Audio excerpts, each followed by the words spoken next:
Pro Group Management, workers' comp that works for you.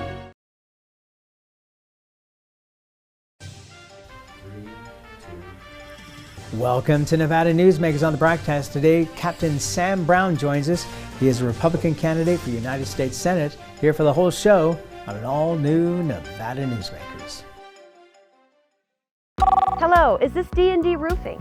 Yes, it is. How may I help you? You did such a great job on my roof. May I speak to the owner? I am an owner. Oh, can I speak to your supervisor? Sure. How may I help you? I love your work.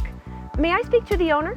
I am an owner. We're all owners. Well, that's why at D&D we work so hard to keep your home safe and sound. Oh, no wonder. D&D Roofing and Sheet Metal. Local, employee-owned, here for you. Retail's impact on Nevada's economy?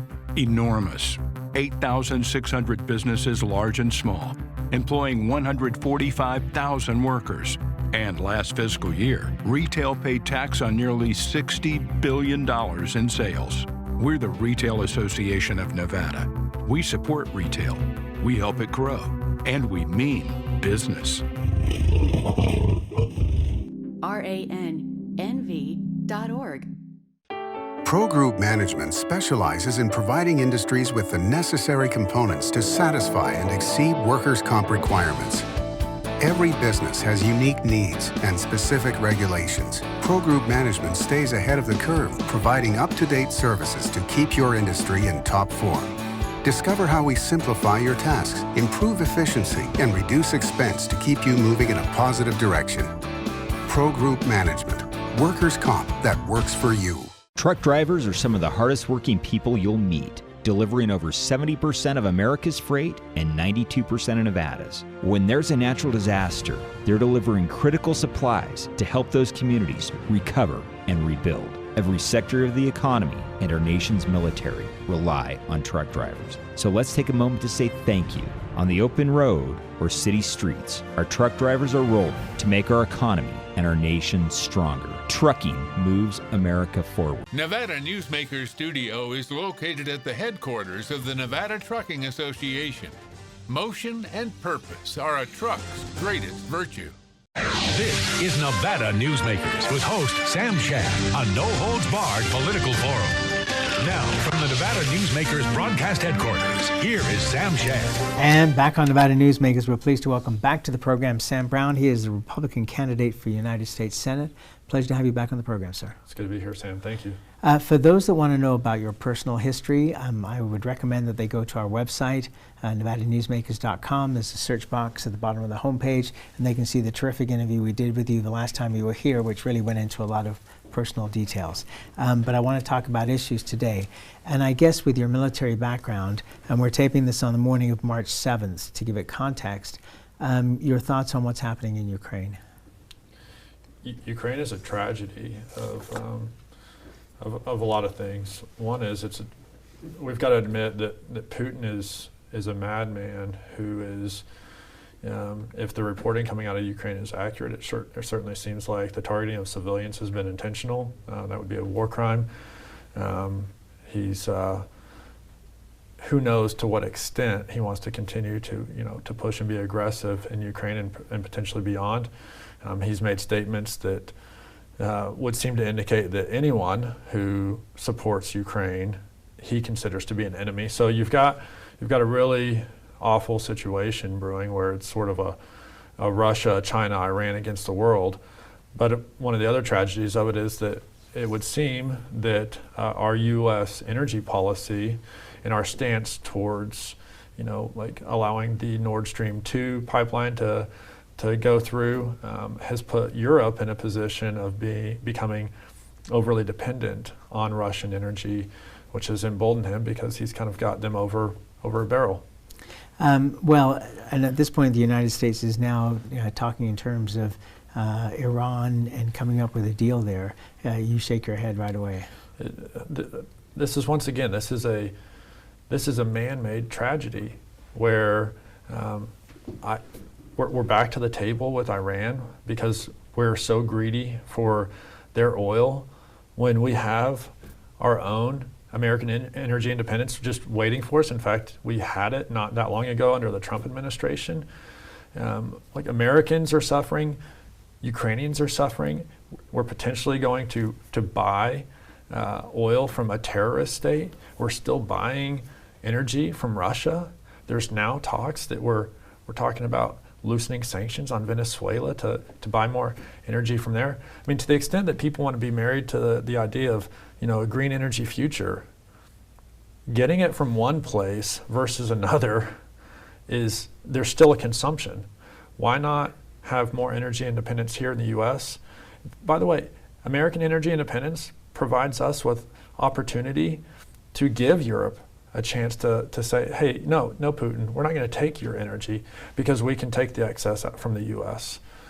So I think that a strong U.S. energy policy that is based on independence and surplus is not only good for America, but it's good for the world. The fracking industry basically shut down over a period of time because the price of oil wasn't high enough to justify the cost. Obviously, the price of oil is more than high enough at this point in time. The question is how long it lasts.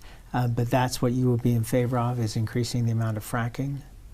Yeah, I think we need to, at this point in time, it's not just about our energy policy, this is about economic policy. Our economy is on the edge. It's not going to take much for us to go into a recession, potentially a depression.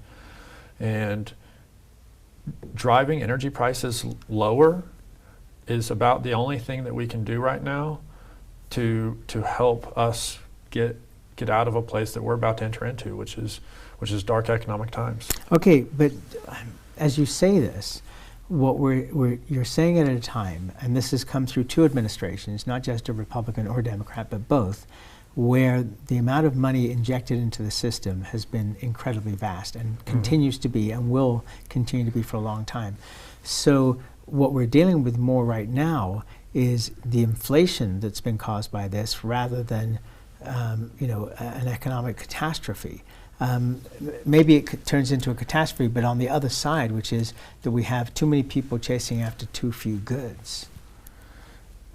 But I guess what's your point, Sam? Well, my point is that I don't believe that looking at the current economic condition that we're looking at depression or a recession. What we're looking at is an overheated economy, and so that causes inflation. It's the exact opposite of what you're referring to. If we had more people to build more things in Nevada, we'd be booming even more than we are now. The state of Nevada is booming at this point. Right. Gaming has been doing over $1 billion a month for, I think it's 11 months in a row now. Well, so one of the risks is, we're all becoming familiar with inflation. There's another economic factor that could come into play, and in some places they're already seeing this. In steel, for example, is deflationary pressure, where because of inflation, supply chain issues, demand, price goes up, and we get a surplus of goods, and there's no one consuming it on the back end, and all of a sudden this deflationary power comes in, and that's the sort of thing that can wipe big, strong businesses out. And so right now, let's just talk about steel. There's so much steel being held right now because people were buying expecting prices to keep going up. And now, what's one of the largest users of steel is the U.S. auto industry. Well, because they can't get the chips in to build out like they used to the same volume, they're stopping their orders on steel. So the companies that have been producing, the companies that have been buying from overseas, they're stuck with such a high volume. We go back to just a simple, economics model of supply and demand. Now this deflationary pressure is coming. It's going to drive prices down. It's already driving prices down. And companies are at risk of being wiped out. Okay, but I'm playing devil's advocate with you here. As I talk to companies, as my viewers and listeners know, we run an advertising agency as well. So a lot of my clients are in construction trades of one kind or another. And there are all kinds of shortages. For example, in the paint industry, they can't get the chemicals they need. Roofing industry, same problem is chemicals. Where do the chemicals come from? They are manufactured in this region, actually. So I can't. I'm not an expert on this, so I'm just telling you what they are telling me. Okay, but the cost of construction has been through the roof. Pardon the phrase, because we've seen so much need for housing across the country that because resources have been scarce, the prices have been going up. So in a way, if steel prices are dropping, and if lumber prices are dropping, then more people could afford to buy houses because they would be able to build them cheaper. I'm not saying that it wouldn't cause concern for companies that manufacture steel, but at the same time, if prices were to come down, potentially we could build more housing. Is that a wrong assumption? No, not necessarily. I mean, but this is two different things. So for steel versus lumber, for example, one of the things that allows the lumber industry to have a little bit more resilience is that over time, the steel industry has consolidated into just a handful of, of powerful companies that are extremely large. So whenever there is an across the industry, sort of inflationary movement followed by deflation, that if just a couple of those really suffer to the point of potentially going out of business, then that kills this industry. Lumber, and this is something that I think as Americans we should be looking at, is, hey, what are strategic industries that need to be protected? Lumber has thousands of lumber mills. They're owned either, by families or smaller companies. And so that industry can absorb economic ebbs and flows much better than industries that are consolidated by just a few. Okay, I would recommend that you read the latest edition of Range magazine, and you might have a different opinion about how well the lumber mills are doing across the country. So are you saying that you're against monopolies? Do you want to see like the steel industry broken up? Well, yeah, I think that more companies competing against one another are better, and it's not necessarily even that it needs to be broken up. It's that I would love to see us producing more here in the U.S. I mean, a lot of steel is coming out of China, and so it comes into steel yards here where it's then sold. But in terms of what's produced here in the U.S., yeah, I'd like to see us producing more. And I think that's not just an issue of steel; it's an issue of pharmaceuticals. It's an issue of chips that go into our technology. In general, I think that we kind of go back to what we were talking about earlier with energy policy. A United States that is producing key and strategic goods is not only good for the U.S., but it can become good for the world because, tyrant governments like the Communist Party of China or Russia won't hold the rest of the world hostage by, withholding those goods that they produce such a large portion of. Okay, but the other side of that coin is that then you must prepare Americans to pay higher prices, because the reason that a lot of this manufacturing left the United States was because the costs were cheaper in these other countries. In fact, it was to the point where China was losing business because even they were paying their employees too much. Right. No, you're right, and that's not something I shy away from on my campaign. Is that for America to become strong and truly, strategically independent again, it will take sacrifice. It's the years and years of good times in our country have made people weak, and it's time for us to see the risk of weakness, and also to acknowledge that a lot of what we get and consume here cheaply in the United States comes off of the back of people who are paid, very, very poorly. And so from just a human rights standpoint, do we really want to be a country that we get our homeware cheaply, made, but it's coming because people are enslaved and like Uyghurs in China? I don't think that really, is what American principles and values should be about. Some might say that those comments you just made were more liberal than conservative. Look, I'm about us respecting, human life and also respecting workers. There's been a lot of greed and consumption here in the United States on the back of people all over this world who are not paid or treated with the same sort of respect that we expect and want for our own children. I want to go back to the war here. that's going on in Ukraine we started out talking about in this segment. I don't think people realize that it's really at this point, even though we're not doing the actual hand-to-hand fighting, it really is between the United States and Russia. Would you agree? I would say it's more so like NATO and Russia at this point. I mean, other NATO countries are really contributing, but on the other side of that is China as well. So it's not NATO and Ukraine or U.S., Ukraine, NATO. It's Russia, China. There's and now not just those two. Iran is a part of it too, and they're using this Iran nuclear deal as part of this bargaining chip to kind of strengthen their own little axis of power. All right, let's take another break, and we'll be right back with Captain Sam Brown after this timeout. Hey guys, are you watching the game at a friend's or the bar again because you can't watch at home with your wife? Or worse, because she kicked you out and kept your couch, your flat screen, and your kids? What's the one thing a man needs when he loses a good woman? A good lawyer. And when he loses a bad woman, he needs a great lawyer. What makes a good woman a bad woman? You tell me. You're the one that can't watch the game in your own home. I'm men's rights attorney Marilyn York, and I represent men in divorce, custody, and family law matters. Because of UMC, there's a wide open road ahead of me. Because of UMC, she can grow up with her twin sister. Because of UMC, I'm here to help you. UMC, the highest level of care in Nevada. The signs and symptoms of cataracts can start out small with subtle changes in your vision.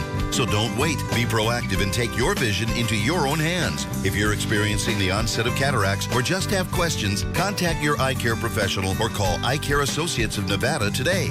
Dr. Hiss has years of experience specializing in the surgical correction of eye disorders and has completed over 84,000 vision correcting procedures.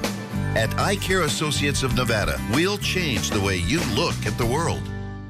As you know, Reno is booming. Toll's development company is helping it grow with insightful design and development, building community with every project, adding beauty, adding excitement, emphasizing our shared humanity. Reno is becoming bigger. Toll's development is helping it become better, more livable, more enjoyable. To learn more, go to tollsdevelopment.com. tollsdevelopment.com. This is Nevada Newsmakers. And back on Nevada Newsmakers, we continue our conversation with Captain Sam Brown. He is retired, Republican candidate for United States Senate. You were raising $1 million in each of the previous fundraising periods. Are you continuing to raise that kind of money in the current period? Oh, yeah. Really? Campaign is very strong, very healthy. One of the contrasts of my campaign to my primary opponent, Adam Laxalt, is that people are bought in and invested as grassroots, supporters. So our average donation is like $63. Contrast that to Adam's campaign, where more than half of his money is coming from out of state, more than half of the money is coming to me from in-state. His is like $1,300 average donation. So this is really a movement of the people for the Sam Brown campaign versus the elites in D.C. for the Adam Laxalt campaign. Okay, you've done a big mailer that went around the state, but you haven't done any TV yet. That's not true. We did a month of TV, Fox News specific, in October. Actually. Okay, but I mean not a general broadside. You mean like broadcast TV? Yeah. Right. So when does that begin? Because time is wasting. I mean, it's filing time coming up on us very quickly. It's coming. It's coming. In fact, I mean, this is public knowledge if people want to go look it up. I mean, we've got I believe it's like 8 weeks of broadcast bought. But look, not everyone tunes in like we do on the Nevada Newsmakers, and so there's a lot of voters out there that they're not going to start really paying attention until after the filing period is over. And so, we're keeping some of that powder dry for when Nevadans are really paying attention to what's happening in their elections and ready to kind of participate and consume the information.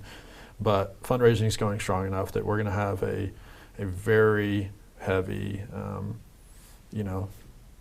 ad campaign. And I'll tell you this, when it comes time to vote, to the extent that Adam Laxalt has any sort of name ID lead on me right now, there will be no name ID lead come time to vote. Everyone is going to have a clear choice. The Sam Brown campaign for the people or the Adam Laxalt campaign for DC. And we'll have more right after this timeout. 7 at 7 is available anytime, anywhere. I'm Riley Smith with your Vegas Golden Knights. Watch 7 minutes of nonstop news from the Las Vegas Review-Journal. Streaming on LVRJ.com and Twitter. Powered by the Las Vegas Review-Journal. Modern boutique Ahern Hotel and Events Center in Las Vegas. Host meetings and events on 2 floors. Stay in luxurious rooms and suites. Unlimited branding opportunities. Regional Italian cuisine by Chef Mark Segrisi. Flexible event spaces. Full buyout options. Visit ahernhotel.com today. I'm Jeff Gehrman, an investigative reporter with the Las Vegas Review-Journal. I'm your guide for Season 2 of Mobbed Up, The Fight for Las Vegas. You're in with every gangster and hoodlum in the United States. I don't go for that, Mr. Kennedy. I don't go for that kind of action. I was on television accused of fronting for the mob. Subscribe to Mobbed Up, The Fight for Las Vegas, Season 2, today on Apple Podcasts, Spotify, or wherever you get your podcasts.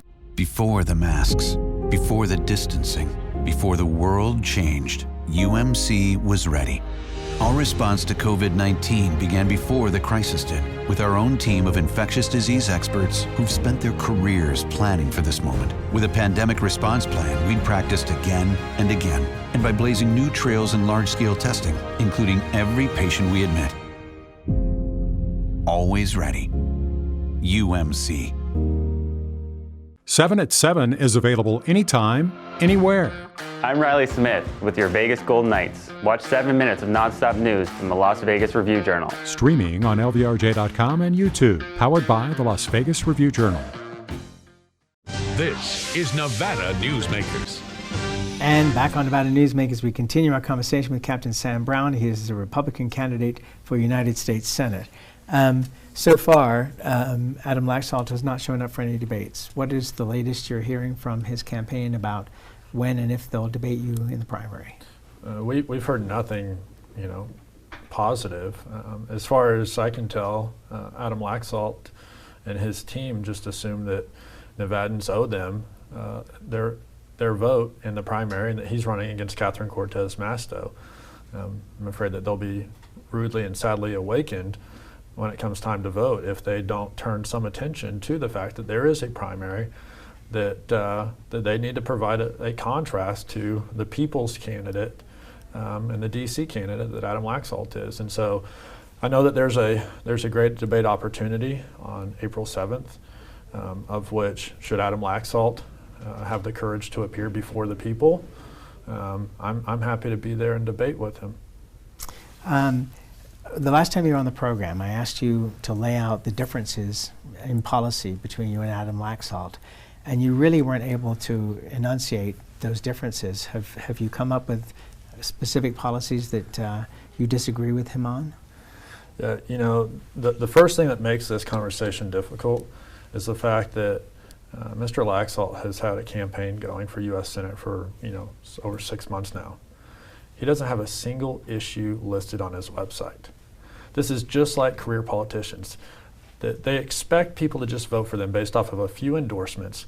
They don't even do us the service of listing a position on their website.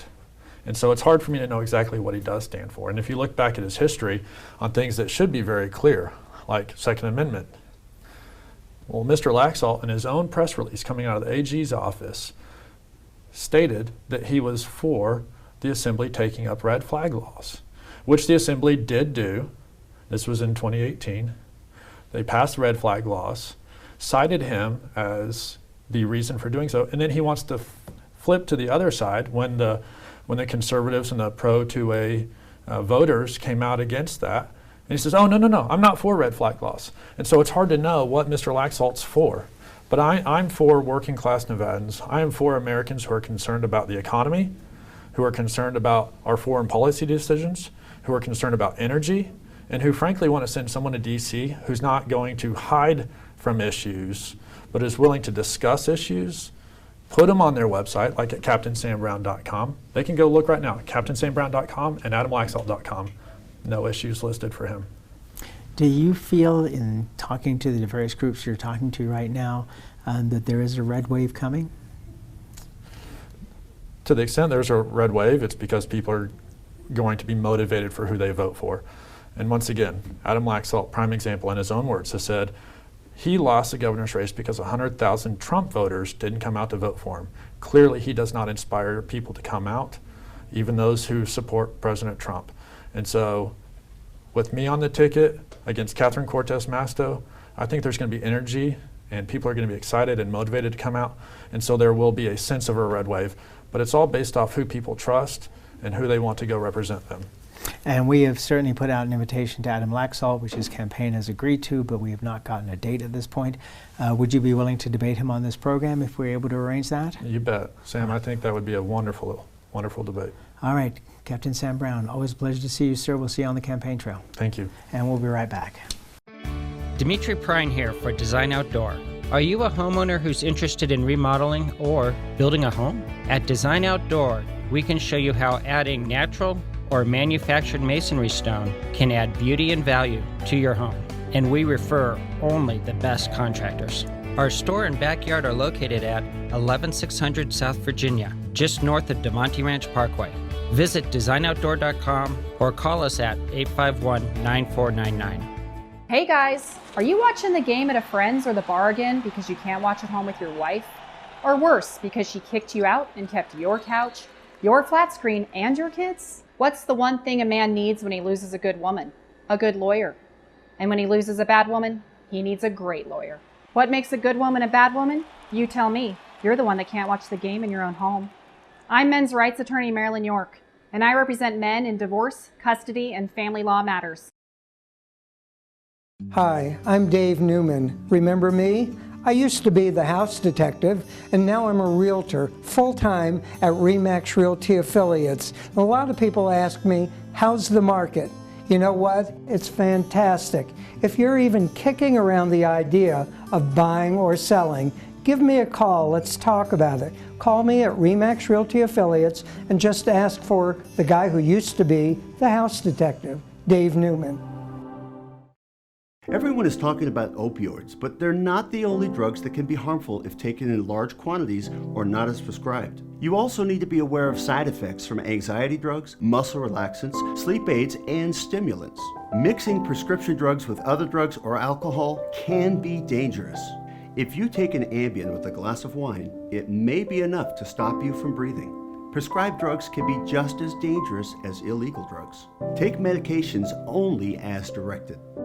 As always, you can watch Nevada Newsmakers 24 hours a day at NevadaNewsmakers.com. You can also check our archive going back to 2005. We'll see you on the next show.